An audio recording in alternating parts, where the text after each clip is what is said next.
Bueno, continuando con la teórica, sí, de materia viva y medio externo, continuamos con medio interno.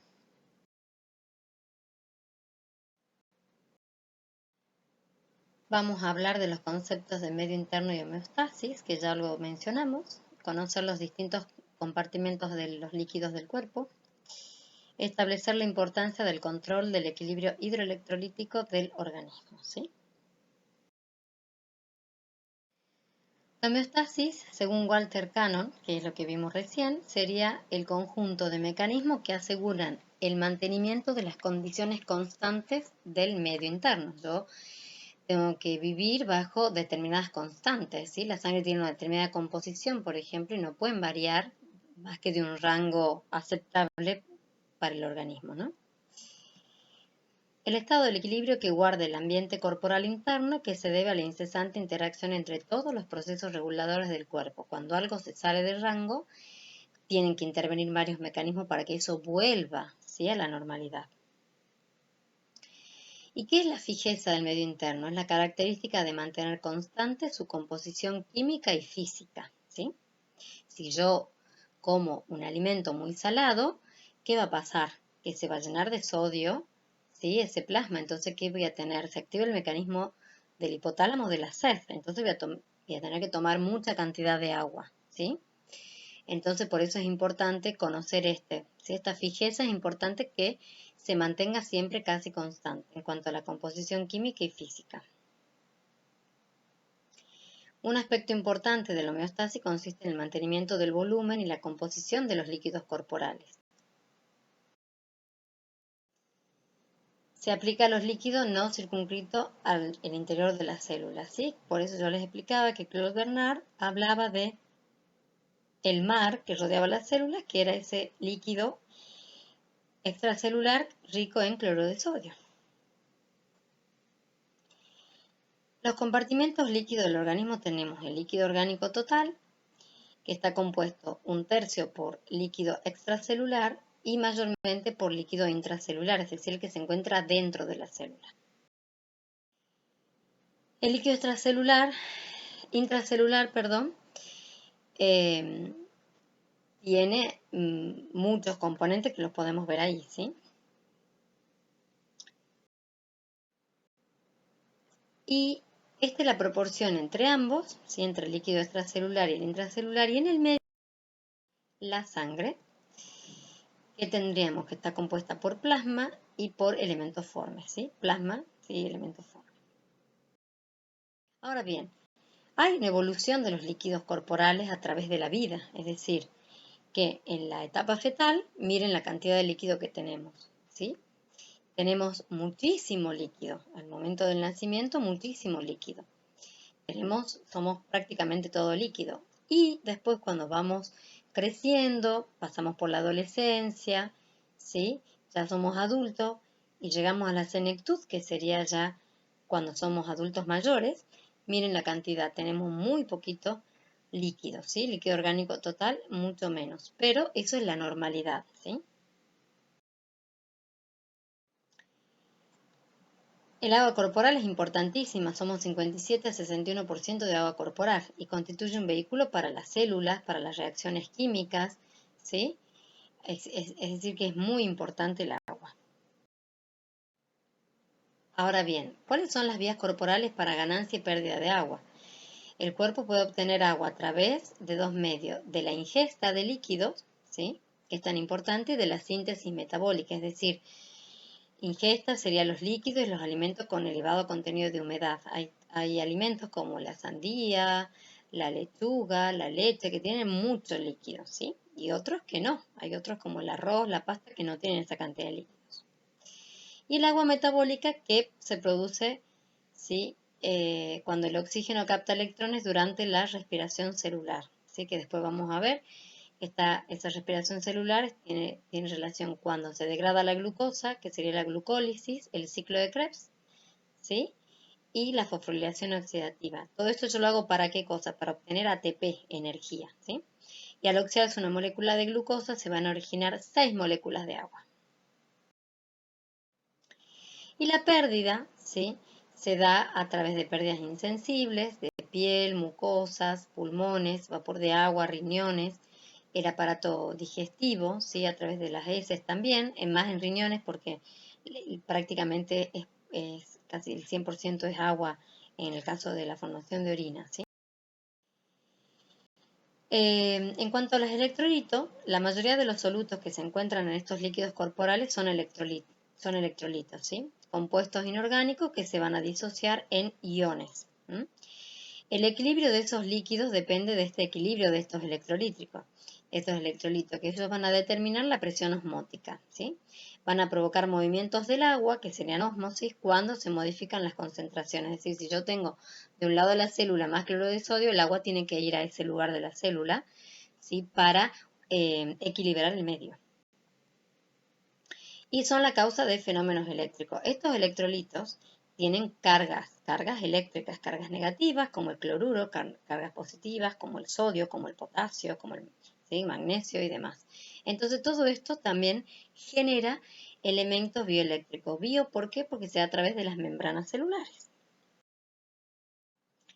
Entonces aquí tenemos la composición parcial en 1000 equivalentes de los líquidos intra y extracelular, y que si yo tengo en total, ¿sí? 200.000 equivalentes, pero que son de cargas positivas, tengo que tener lo mismo de cargas negativas, es decir, los cationes dan las cargas positivas y los aniones las cargas negativas. Así que tiene que estar tanto el intracelular como el extracelular compensado en cargas positivas y negativas. ¿Qué hace la bomba de sodio y potasio? Que lo vieron ustedes en el curso de ingresos con las profesoras. La bomba de sodio y potasio lo que hace es que cuando se excita la célula, ¿sí? Y entra el sodio y sale el potasio, la bomba, ¿qué hace? Tiene que sacar al sodio, porque la célula no es la casa del sodio, es la casa del potasio. Entonces bombea, ¿sí? 3 iones sodio para que ingresen 2 iones potasio. Eso es lo que hace la bomba. Y es muy importante porque eso equilibra el medio interno. La ósmosis, hemos dicho recién que era el pasaje de agua, en este caso a través de una membrana semipermeable, de la zona de mayor concentración de agua a la zona de menor concentración de agua, ¿sí? Yo tengo un líquido hipotónico porque tengo muy poquitito soluto y un líquido hipertónico que tengo mucho soluto, ¿sí? Entonces, ¿qué hace? El agua va a pasar de ese líquido hipotónico al hipertónico, ¿para qué? Para equilibrar los dos compartimientos. Esto mismo pasa en las células de nuestro cuerpo continuamente, chicos. La presión osmótica es la presión necesaria para evitar la difusión de agua hacia la solución de mayor concentración de solutos. Depende del número de partículas en solución. En la mayoría de los líquidos orgánicos, la osmolaridad total tiene valores cercanos a 300 miliosmoles por litro. La presión osmótica hace que el líquido pase del intersticio al interior de los capilares, ¿sí? O sea que yo con la presión osmótica retengo agua, evito que el agua salga dentro de mi capilar. Lo contrario, la presión hidrostática, donde el agua ejerce, ¿sí? Una fuerza hacia la pared vascular para salir, para que saque agua, por eso están las flechas invertidas. La concentración de soluto en los distintos compartimentos determina la dirección del desplazamiento del agua. Bueno, y acá tenemos una fórmula tremenda para llegar, ¿sí? Es importante que ustedes sepan qué es lo que da la osmolaridad, y es el sodio, la glucosa, ¿sí? Eso es lo que va a dar la osmolaridad al plasma, y la urea también. La osmolaridad nuestra en nuestro plasma es 290 miliosmoles por litro, es decir, que esta concentración, ahora que nosotros estamos sentados tranquilamente escuchando la clase, no pasa nada si un paciente está en una terapia intensiva y esa osmolaridad se modifica, porque ahí se han modificado los fluidos, los solutos, y entonces el paciente está crítico por una de esas razones también, ¿sí? O hay consecuencias en el medio interno. La presión oncótica es la atracción del agua provocada por los coloides. Las proteínas son coloides, ¿sí? Tienen como efecto de gelatina, ¿sí? Tienen atracción por el agua, son hidrófilos y se llama presión coloidosmótica. Se forman como geles. Y el continuo intercambio de agua y soluto entre los distintos compartimentos también se da por otros medios de transporte, como ya han visto ustedes, como la filtración de los capilares, la reabsorción, los túbulos renales, la difusión, ¿sí? Y la misma ósmosis. Los cambios de volumen y o concentración de algunos de los líquidos corporales van a modificar, ¿sí? En la composición de todo, es decir, se va a afectar el líquido intracelular, el extracelular y el plasma. Hemos dicho homeostasis y ahora homeoresis, que sería el conjunto de mecanismos que aseguran la prioridad de un determinado proceso o estado metabólico por sobre el resto de las funciones. El organismo se aparta temporalmente del estado de homeostasis sin comprometer las funciones vitales. Es decir, si yo en un momento de una mujer embarazada necesito formar tejido y ayudar al crecimiento de ese bebé, entonces homeostasis va a seguir habiendo, ¿sí? Pero acá la homeostasis se va a asegurar, ¿por qué? Porque se predomina esta función que es la del crecimiento y el anabolismo. La retroalimentación negativa, ¿sí? Es cuando los mecanismos homeostáticos operan mediante procesos que producen cambios en sentido opuesto a lo que le dieron origen. Y este sistema devuelve el valor alterado a su nivel habitual fisiológico.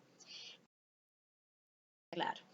Si tenemos nosotros que hay baja concentración de hormonas triiotironina y tiroxina en sangre, ¿sí? Se va a estimular el hipotálamo, le va a decir a la hipófisis que le diga al tiroides que secrete la T3 y la T4.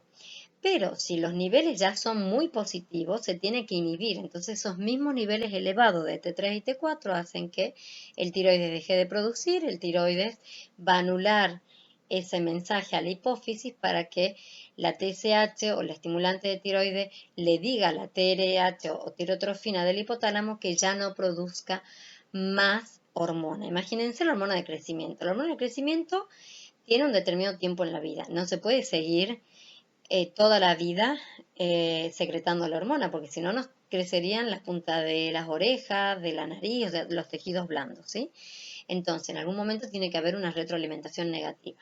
Tiene que tener una concentración tal que ya dice basta de esta hormona. Pero hay una que tiene retroalimentación positiva. Este sistema de control opera generando cambios del mismo sentido al que le dio origen. Por ejemplo, ¿sí? Tenemos que en el momento del parto, como esto va a estimular la contracción del útero y esto va a hacer que pueda facilitar la salida del bebé por el canal de parto, cuanto más haya circulando de la hormona en el plasma, más estimula a la liberación de la misma, ¿sí? Por la neurohipófisis o la parte posterior de la hipófisis.